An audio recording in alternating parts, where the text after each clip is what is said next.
Good morning. This is Jason Dean coming live at you again for yet another Film Fanatic Bonanza. Hope everyone's doing good. It is Saturday at about 10:44.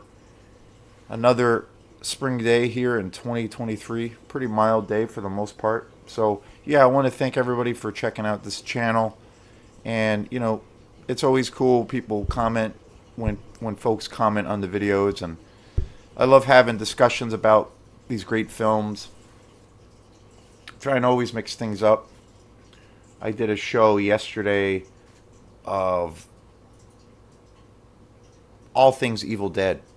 It was announced probably 2 months ago or so that there was going to be a new installment in the Evil Dead franchise, which I really, really love. And I'm really excited based on from what I've seen of the trailer for the new Evil Dead. It looks pretty fantastic. Huge fan of the whole franchise. Huge fan of all three movies, or I should say, all four movies, and as well as Ash vs. Evil Dead. Just all real consistent and terrific. Like anything in certain franchises, I feel like there's usually a couple of movies that are included in the franchise that you naturally love a little bit more than others. And for me, for that franchise, that's definitely the case, being that probably my favorite in the entire franchise is the very first one that started it all off, directed by Sam Raimi. That I just think is such a masterpiece. And then the other one that I really, really love is the remake that came out quite a few years later. Really, really love that one. But again, I love all the movies in the series, in the whole franchise, including the television show. But so I did a specialty show in wake of the announcement that there's going to be a new one coming out that looks pretty sick. So pretty excited about seeing the new one, and it comes out I think the middle of next month. So pretty pumped. So last year, that brings me to this today's show, which is a movie that I've been wanting to get to for quite a while. So last year I did a big show with my great buddy Emmett Layler, who I play in a couple of bands with. Just a really great friend, really super talented dude. But one of our things, or probably our biggest thing that we have in common, is our love of horror movies. We've watched tons of movies together. We've gone to the movies a bunch of times. And we did a show last year for Film Fanatic where we did an interview segment.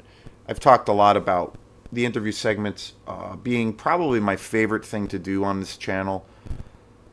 It's I don't know, it's just really fun, and it's just a real engaging kind of format.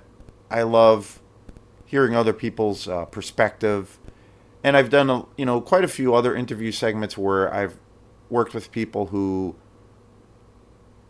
have some kind of background to a degree in filmmaking or the film process. I had another buddy on the show, Spencer Roulard, who is a really great electronic artist, and he also is very much inspired by film scores and movies, kind of like how I am for my band Quantum. So we had a show where we basically discussed all those things and kind of what that entails.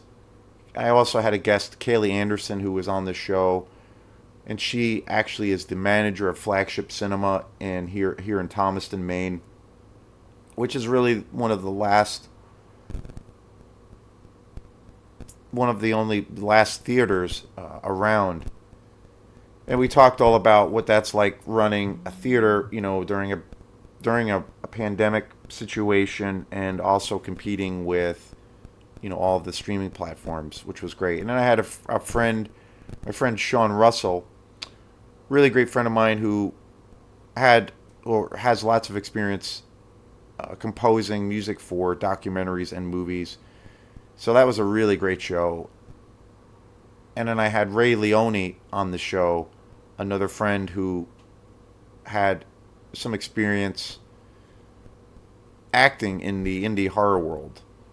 And then the first one I ever had, as far as the interview segments go, back when I was just doing the Facebook Live videos, I had Lydia Manson on there, and she's an actress in the indie horror world. So I try to.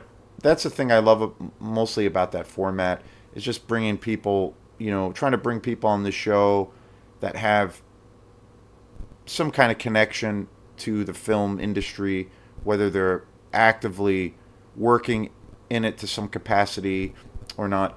But basically, when I had my friend Emmett on the show, the main thing or the main focus of the show was about all things Stephen King.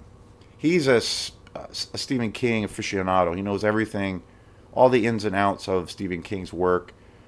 Very well read in all things horror, but especially Stephen King, and also all of the numerous television shows that have come out, just even recently, and movies that are based on King's work. We talked about a lot of different things, but that was kind of the main focus.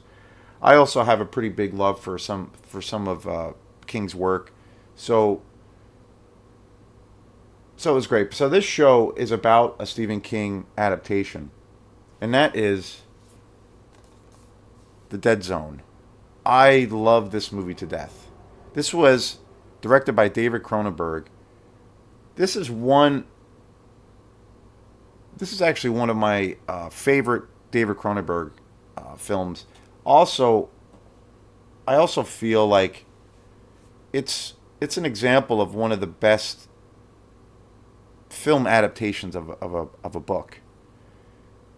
On some levels, I'm not as a huge fan of Stephen King as other folks. But there's certain books of his, certain movies that I feel are really great adaptations. I think like one example is Pet Sematary. I think that movie is a terrific film. I think it still holds up. I saw that when I was a kid, and that movie was really terrifying. And then years later, I read the book. I actually really liked the book quite a bit. My favorite Stephen King book overall is something that I don't believe it's ever been adapted for anything, but that is a book called The Eyes of a Dragon.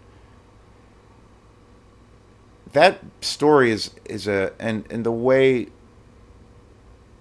the genre of that story is very different from what I have gathered from, all of the work that Stephen King has put out.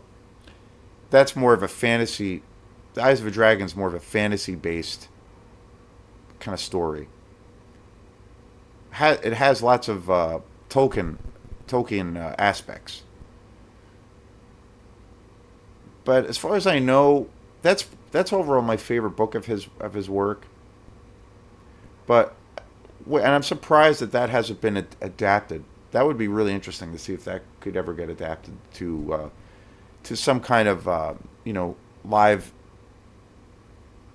film or some kind of TV show or some kind of theatrical release, because I think that is such a great book and so underrated. And again, I think for out of Stephen King's work, primarily being a horror director or a horror writer, I think Eyes of a Dragon is very different because, like I said, it's kind of got a Tolkien vibe to it. It's a fantasy based film story. Still very much has elements of horror, but just an amazing book. That's something I'd like to read again at some point. But I think there's also been, in the world of Stephen King, I think there's been some clunkers. I think some adaptations of some of his films are maybe not so great. And it's typically, it's a typical thing to say that for most people who are looking at stories from, say, the literary world, when movies are based on famous works of fiction,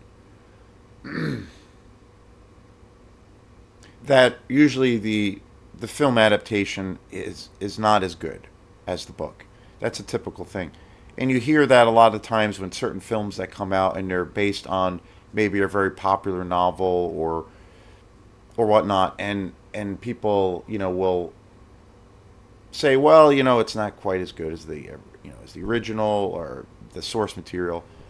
I think another exception where I think it was a terrific adaptation, and I kind of almost feel like it was better, is the Girl with the Dragon Tattoo. An amazing book, but the film adaptation, especially the original European version, I think is just amazing, and as well as the later David Fincher adaptation, which I didn't really like. I love the original so much. The book is incredible. I read the book shortly after I saw the original European film, and the book is really, really great. The movie is just awesome. Um, and then I don't know, it was like maybe 10 years or so, give or take 1 or 2 years. It was announced that David Fincher was going to be doing an adaptation, like an American version of it. And like I said, a big fan of that story and that book. It's a trilogy. The trilogy is all pretty consistent. I think it's a good trilogy. I don't think it's as great, especially the second book and then the third book. And the same thing for the films. I think they're okay, but the first one is just spectacular. And when I saw the new, or the newer at the time, the David Fincher adaptation, who he's easily one of my favorite directors, I was, I don't know, I wasn't really into it. I saw it in the theater. I thought it was okay. I had some mixed things about it. I don't know what, and I couldn't really put my finger on it as to what I thought was maybe wrong with it, or not, or that just didn't deliver the goods. And then, but I liked it. And then I remember seeing it a couple of times after that, and I've really found myself enjoying it even more. And I think it's an awesome adaptation. I think it's awesome. Now I love it. Now I think it's a really great movie. I think it's super underrated. I think that movie didn't do very well at the box office. I don't know. I think people might have had that same reaction that I had, where they were, I don't know, had some preconceived notions. I don't know. It's a funny thing. But after I saw it, and I've seen it probably 3 or 4 times. Each time I've seen it, I've really found myself really enjoying it. And I think it's an awesome movie. And originally the studio was gonna turn. David Fincher was gonna do all three adaptations of the books, but that movie commercially failed in the box office. So they put the brakes on the franchise, and then they killed it. And it stars Daniel Craig, and so it never went anywhere else, and so it was disappointing. But I've grown over the years to really like that movie a lot, and I actually really think it's an awesome movie. And that would be definitely a film that would be great to buy on Blu-ray, because it's a stunning film visually, and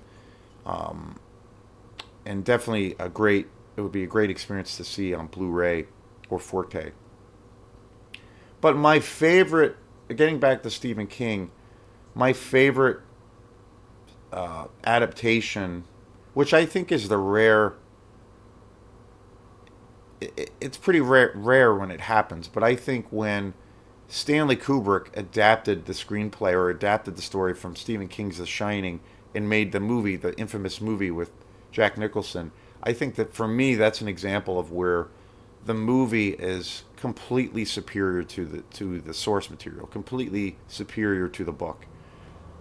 I don't. I'm not a real big fan of the original novel. The Shining is my favorite Stanley Kubrick movie.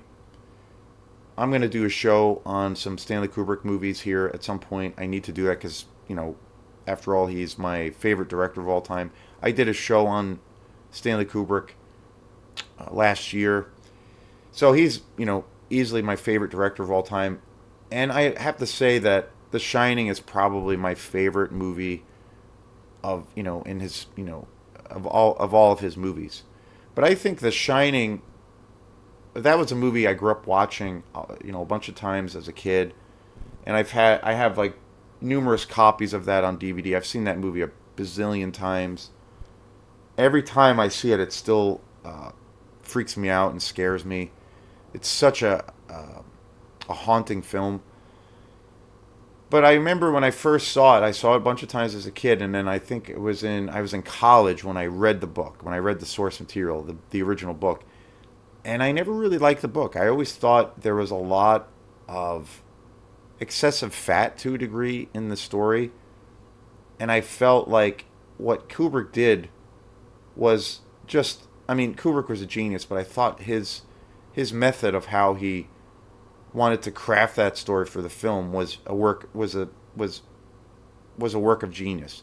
He basically, I felt, he cut in the original source material. I think there's a lot of fat, and he cut all the fat out and just gave you the meat and potatoes for of what makes that film just such a horror odyssey.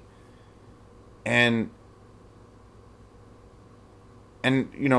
it's pretty well documented that Stephen King was not at all happy with Kubrick's version of this of his work.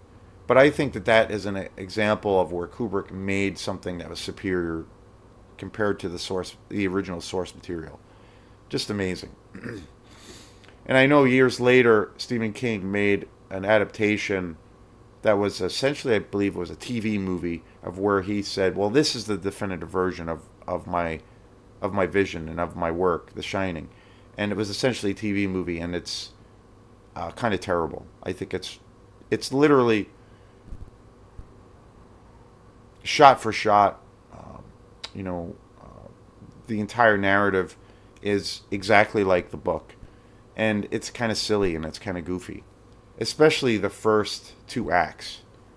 And it doesn't have that atmosphere. It doesn't have the I feel like it doesn't have a focus on the supernatural element, but then the subjective idea of whether or not these events are happening in reality or not. I feel like that was the brilliant thing that Kubrick did. And I think what King did with the novel is it's more of a fantasy thing, and it clearly is a little bit. It's way over top, particularly around the whole like maze sequence and all of these creatures, and it's pretty silly. But the TV series I think he directed it, that he wanted, and I remember when that was released, he was boasting about, well, this is the definitive version of my story and blah blah blah. But it's pretty bad. But that's just my opinion.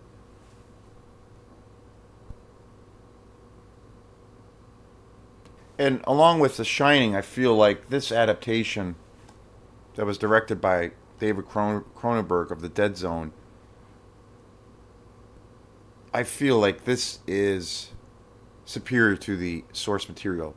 Kind of similar to my relationship to The Shining, where this was a movie a huge Cronenberg fan. He is like one of the best horror directors ever. One of my all-time favorite directors. I mean, the list is endless of so many great films that he's done. And it was similar. I saw this movie. I haven't seen it haven't seen it as many times as The Shining, but I have seen it quite a bit. And I did see this movie a bunch of times when I was a kid, and then through college, and then around that time I did read the book, and the book is good. I think it's better than The Shining, but I think that this adaptation is. I just think it's better. I just think more of a thrilling ride. The cast is so great, and with David Cronenberg at the helm, I mean, you can't go wrong. So he's got such a tremendous track record as a director. In the cast for this film, Christopher Walken, Martin Sheen, Tom Skerritt, Brooke Adams, Ken Pogue. I mean, just tremendous. This film came out in 1983. And again, like I said, David Cronenberg. I mean, I feel like he's got such an unbelievable track record. There isn't really, when I think about Cronenberg, and I feel like he is definitely one of the most iconic directors around. I think he's one of the greatest directors around, and I think he's one of the best horror directors. I look at him as a horror director, even though he has jumped around from different genres. But he is pretty well known for being one of the pioneering directors that, kind of brought about this idea of body horror, where, you know, where there's horror based around the human body. And a lot of the times I've seen interviews with Cronenberg over the years, and he doesn't necessarily really like that label, but I understand that. But he kind of invented that style, and he's known for pretty disturbing stories, his brilliant direction, and really pushing the envelope. And his track record is just astounding. And I feel like he is. I can't really think of a David Cronenberg movie that isn't good when I think about it. I mean, just brilliant. Even his last one that he put out, and he hadn't put out a movie in quite a few years. I think it's like 10 or 12 years. And he recently came out with this film with Viggo Mortensen, who he's had a long relationship with, especially in the later part of his career. Crimes of the Future. Really great movie. Totally disturbing and weird and strange, and definitely a sci-fi body horror, movie. And it's very, I don't know, it's really thought-provoking. It's pretty disturbing. It pushes the envelope. Visually, it's amazing. It's a pretty sick movie. I really love that movie, and that came out in 2022. That definitely, after I saw that movie, and that was his last movie that it just came out, I was kind of like, WTF, like, man, there's some messed up shit in that movie. But really great. The Fly, 1986, I mean, amazing, amazing movie. Definitely the best adaptation of that story, because that's been done before, starring Vincent Price, which is a classic in its own right, of course. But what he did in that movie is just high art horror is what I consider that one, with Jeff Goldblum. Crash, which is a totally weird movie with James Spader, but again, a great movie.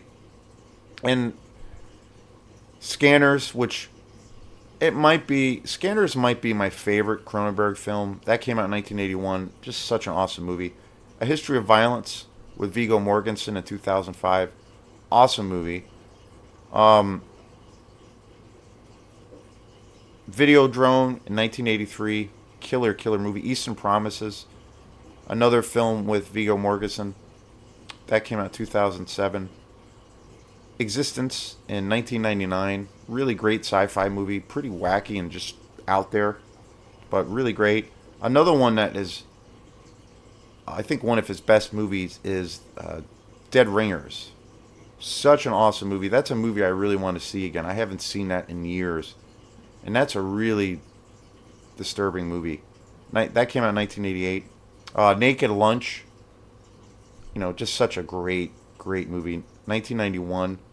I always forget about that movie for some reason, or I always forget that Cronenberg directed that. A Dangerous Method, which is actually a really great movie. Another film with Viggo Mortensen. He's worked with Viggo Mortensen, I think, more than any other actors. They have this incredible relationship, and he's been in all these movies. They've worked together for so many years. Cosmopolis in 2012, which was a movie that for me, which stars Robert Pattinson. And up until that point, Robert Pattinson was most well known for the Twilight movies, the vampire, kiddie-friendly trilogy, which isn't that bad. It's actually pretty decent for what it is. But it's kind of a kiddie movie. And Robert Pattinson's good. Kristen Stewart was in that. And, I thought they were okay. They're all right. But it was the movie it was this movie, Cosmopolis, when I saw that one, which stars Robert Patterson. It gave me a whole new respect for Robert Patterson, and I think he is now and has become one of the best actors around, and I think he's one of the best actors of his generation. But it was this movie, Cosmopolis, in 2012. Again, a totally weird, strange movie that Cronenberg did. And that really, for me, put Patterson on the map. And of course, like I did a show on The Batman, which is overall my favorite adaptation of the Batman, my favorite comic book character of all time and superhero. Robert Patterson is just incredible, and other films that he's done, The Lighthouse, just amazing. But The Cosmopolis was the one that really made me think of him totally differently. I was like, wow, like this guy has got some serious depth, and he's got some serious chops as an actor. Shivers in 1975, which I did a show on that one, which was pretty much Cronenberg's first movie. Highly disturbing sci-fi genre, and it's got genre film, but it has definitely horror elements. It's got this real focus on kind of paranoia. And I did a show on Shivers last year. I bought that also on Blu-ray. Such an awesome movie. Rabbit in 1977, which is another one. Super cool movie. Just highly disturbing. The Brood in 1979, another just classic movie. So many great movies.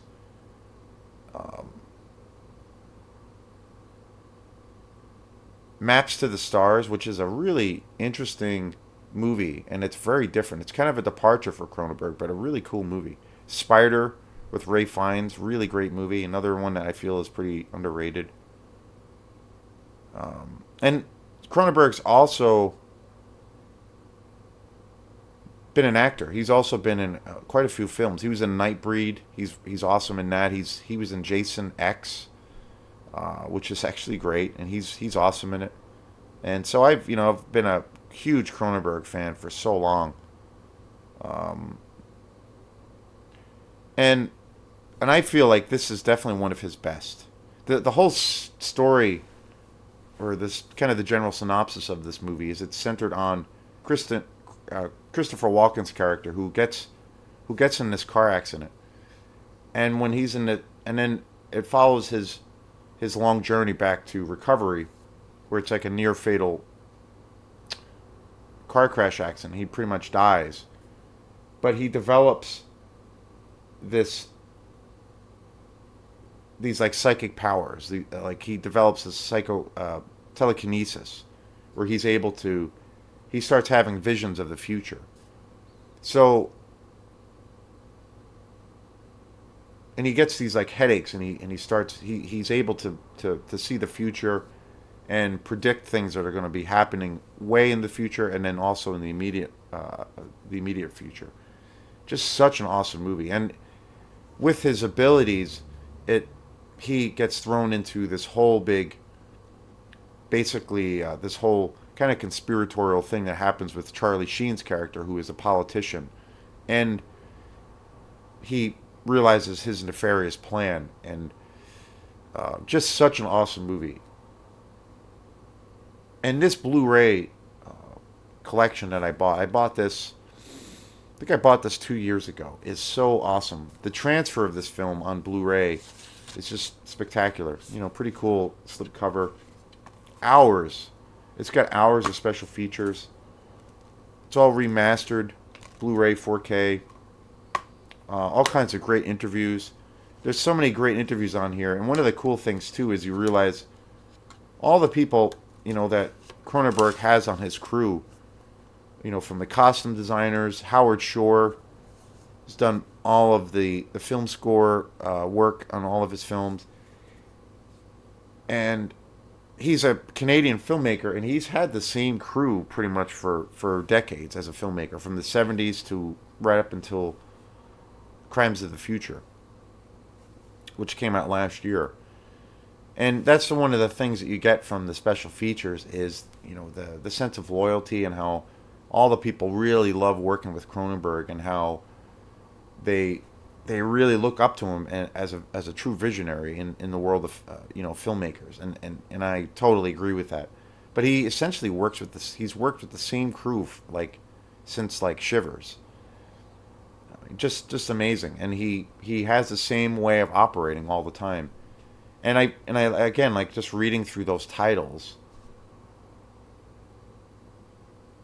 there's so much consistency. I feel like there's not what really any any duds in any of the films that he's done.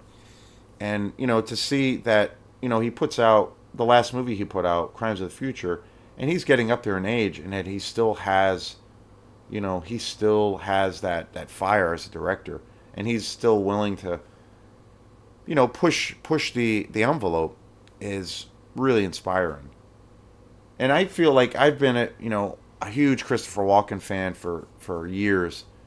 Some of my favorite films with him is definitely the Deer Hunter. I really really love that movie. Such an awesome movie. He's always been one of my favorite character actors, and I feel like this might be one of my favorite, if not my favorite, Christopher Walken film. Christopher Walken's track record as an actor is pretty amazing in its own right, just because of the sheer amount of films that he's done over the years, and the diverse roles that he's played. He's a legendary actor. There's no getting around that. He's like, as an actor, he's as iconic as an actor can be. One of my other favorite films of his, which nobody has ever really seen, is called The Addiction, and it's a movie that came out in the '90s, directed by Abel Ferrara, who notoriously directed Bad Lieutenant, and it's a vampire movie, and Christopher Walken plays a vampire in that film, and it's one of my all-time favorite vampire movies, and he's amazing in it, just so damn good. But again, Christopher Walken's track record, just incredible. The Deer Hunter, Catch Me If You Can, which is tremendous. Sleepy Hollow, so damn good. He's in Pulp Fiction briefly, but he's just amazing in that movie. Click, Seven Psychopaths, 2012. Batman Returns. He's going to be in the new Dune movie, which I'm really excited about, directed by Denis Villeneuve. King of New York, Hairspray, Blast from the Past. I mean, just so many movies. And again, he's got a career that's like spanned decades. True Romance, The Rundown, The Prophecy. Yeah, At Close Range with Sean Penn. That's an awesome movie. So damn good.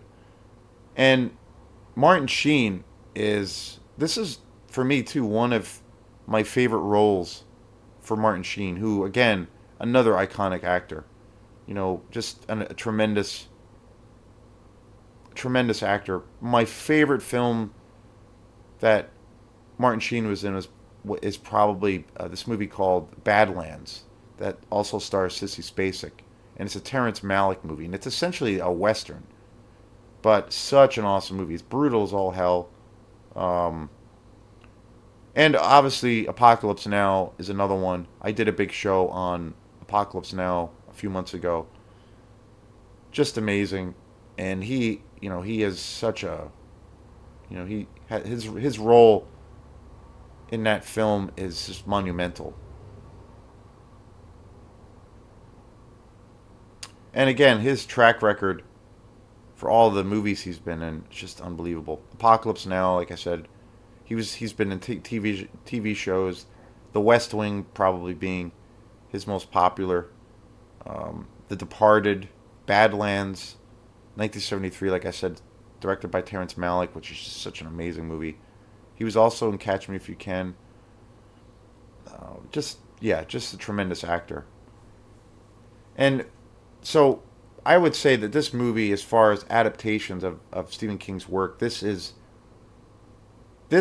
and as well as Stanley Kubrick's The Shining, is definitely this definitely my two favorites. I think the source material for the Dead Zone, the original book, is better than. Again, it's just a matter of opinion, but I think that book is better and is a much better cohesive story than the original novel of The Shining. But I still feel that this movie is better than the book. I think it's one of those rare exceptions where it definitely is superior to the book. But it's such an awesome movie. It's such a great. It's got so much suspense. Definitely a horror based film with all of the paranormal aspects to it. Super creepy. Pretty disturbing movie. Definitely one of my favorite Cronenberg movies. I feel like this is a movie that isn't talked about enough. And this edition of this classic on Blu-ray is just amazing. It's it's the definitive version of this movie. So I highly recommend, if you've never seen The Dead Zone, definitely check this out. Better than the book overall, even though the book is great. I definitely recommend you. And if you get a chance to see this Blu-ray 4K version, it's amazing. It's one of the best Cronenberg movies. And like I said, I think it's kind of overlooked. I don't think it's regarded as high as some of his other films, but so good. So this is Jason Dean. So thanks again for supporting the channel. If you like this channel, please, like it, subscribe. Keep the comments coming. And I really appreciate the love. So we will see you next time. Peace.